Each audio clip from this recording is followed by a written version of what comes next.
Hello, नमस्ते students.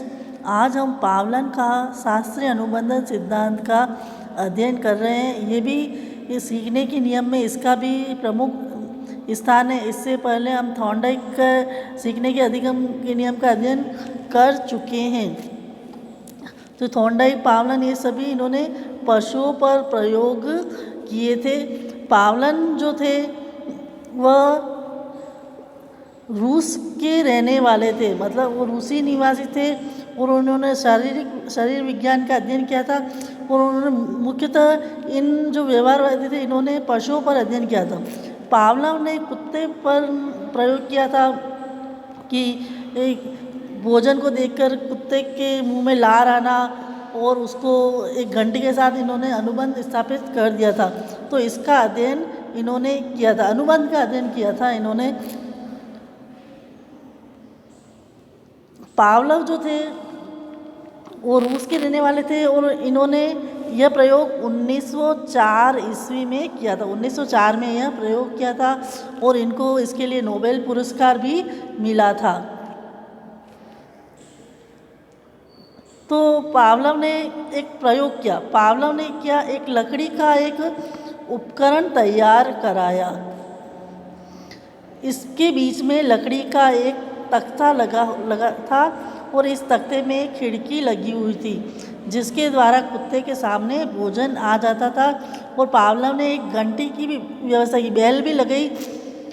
पहले तो प्रारंभ में तो पावलोव भोजन देते थे कुत्ते को, यानी थोड़े दिन बाद वो घंटी बजाकर उस कुत्ते को भोजन देते थे और इसके लिए इन्होंने इसका अध्ययन किया था।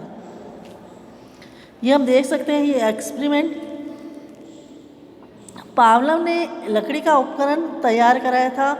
इसके बीच में एक लकड़ी का तख्ता लगा था और इस तख्ते में खिड़की लगी थी जिसके द्वारा कुत्ते के सामने भोजन आता था। इस उपकरण में एक स्थान पर एक घंटी भी लगाई। पावलोव ने इस उपकरण में कुछ ऐसा प्रबंध कराया था कि घंटी का बटन दबाते ही घंटी बजने लगती और भोजन का बटन दबाते ही कुत्ते के सामने भोजन की प्लेट आ जाती थी। तो इस तरह पावलोव ने कुत्ते पर प्रयोग किया। पावलोव ने ये प्रयोग 3 चरणों में किया था। कितने चरणों में किया था? 3 चरण में, यानी 3 स्टेप में यह प्रयोग किया था पावलोव ने। पावलोव ने सबसे पहले तो ये किया कि कुत्ते के सामने सबसे फर्स्ट उन्होंने केवल भोजन रखा। कुत्ते के सामने सबसे फर्स्ट क्या लाए थे? वो भोजन रखा। तो भोजन रखा और भोजन को देखते ही कुत्ते के मुंह में लार आने लग गई। तो जो भोजन था वो था हमारा स्वाभाविक उद्दीपक।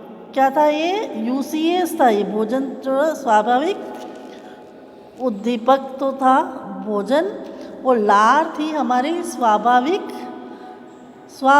अनुक्रिया। मतलब कि भोजन को अगर कोई भी व्यक्ति देखेगा तो उसके मुंह में ऑटोमेटिक ही लार आ जाएगी। हम भी कुछ अच्छी चीज़ देखते हैं, हमारे सामने भोजन रखा तो हमारे मुंह में भी लार आ जाएगी। इसी तरह केवल सबसे पहले उन्होंने केवल कुत्ते के सामने भोजन रखा तो भोजन को देखते ही कुत्ते के मुंह में लार आने लग गई। फिर नेक्स्ट दूसरे दिन उन्होंने ये किया कि पहले उन्होंने घंटी बजाई। उस उपकरण में घंटी भी रख रखी थी। तो दूसरा स्टेप ये था कि उन्होंने इसमें पहले तो बजाई घंटी, बैल बजाई। फिर उन्होंने रखा इसको, भोजन रखा कुत्ते के सामने और भोजन को देखते तीसरी बार उन्होंने उसमें लार आने लगी। तो पहले उन्होंने घंटी बजाई, फिर भोजन रखा और भोजन को देखते ही कुत्ते के मुंह में लार आने लग गई। तो ये उनका दूसरा स्टेप था। इस तरह पावलोव प्रयोग करते जा रहे थे। फिर पावलोव ने एक तीसरा स्टेप भी किया, थर्ड स्टेप हम कहेंगे इसको थर्ड स्टेप में पावलव ने क्या किया कि केवल घंटी बजी, घंटी बजा दी और घंटी की आवाज़ सुनते ही बिना भोजन को देखे ही कुत्ते के मुंह में लार आने लग गई। तो घंटी की आवाज़ से कुत्ते को मालूम चल गया कि अब मुझे भोजन मिलेगा, तो ये सोचकर उसके मुंह में लार आने लग गई। तो हम कह सकते हैं कि स्वाभाविक उद्दीपक को अस्वाभाविक उद्दीपक से जोड़ दिया था। स्वाभाविक उद्दीपक तो था हमारा भोजन और अस्वाभाविक उद्दीपक था हमारा घंटी। तो स्वाभाविक उद्दीपक को अस्वाभाविक उद्दीपक से जोड़ दिया। अब केवल कुत्ते को केवल घंटी की आवाज़ सुनते ही उसके मुंह में लार आने लग जाती थी। तो हम कह सकते हैं कि कुत्ते ने स्वाभाविक उद्दीपक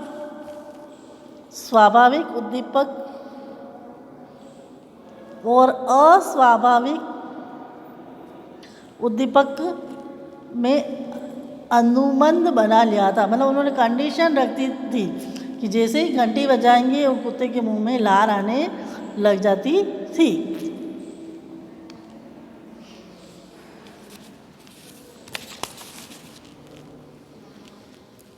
ये पूरा प्रयोग यही था।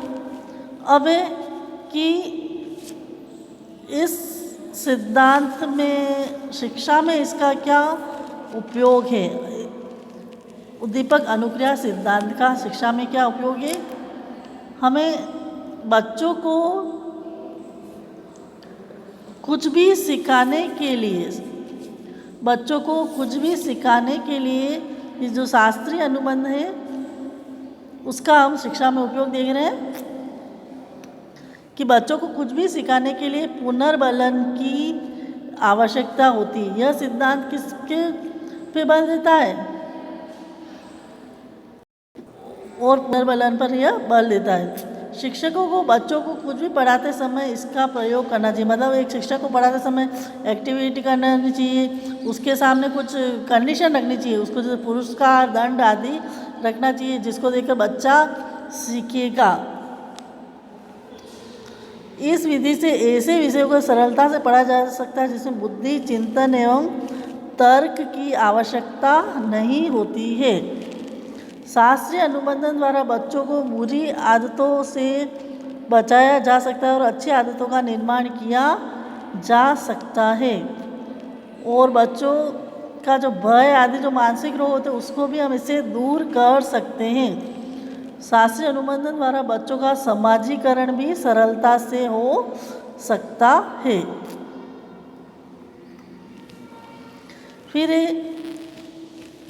शास्त्रीय अनुबंधन के नियम, तो इसमें सबसे पहले हमने पढ़े पुनरावृत्ति का नियम, लॉ ऑफ रिपीटेशन मतलब रिपीट करना। बार बार हम अगर किसी कार्य को या एक्टिविटी को रिपीट करेंगे तो बालक अधिक सीख जाएगा। तो यह सिद्धांत हमें पुनरावृत्ति पर बल देता है।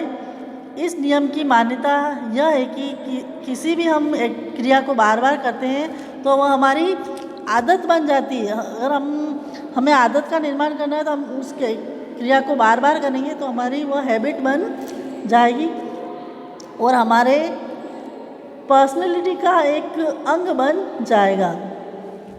फिर दूसरा जो नियम है वो है तीव्रता का नियम, लॉ ऑफ इंटेंसिटी। ये हो गया हमारा तीव्रता का नियम। इस नियम के अनुसार यदि हम चाहते हैं कि कृत्रिम उद्दीपक अपना स्थायी प्रभाव बना रखे तो इसके लिए उनका प्राकृतिक उद्दीपक की तुलना में अधिक सशक्त होना आवश्यक होता है। फिर थर्ड है हमारा समय का नियम, लॉ ऑफ टाइम।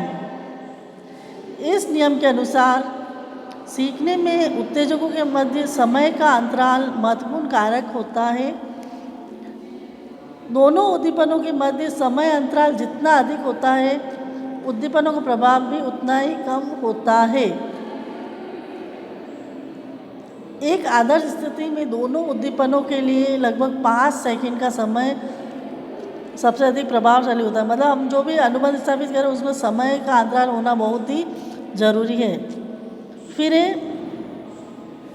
व्यवधान का नियम, लॉ ऑफ इनहिबिशन।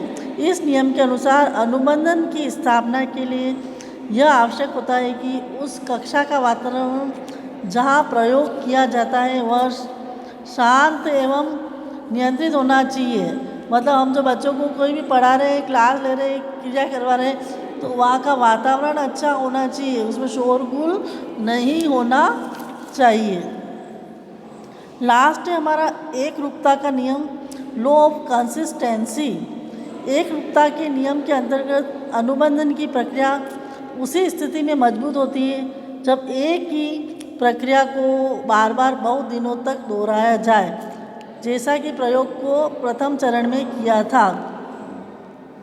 मतलब कि हम एक ही क्रिया को अगर बार बार दोहराएंगे तो बच्चा उसको सीख जाएगा।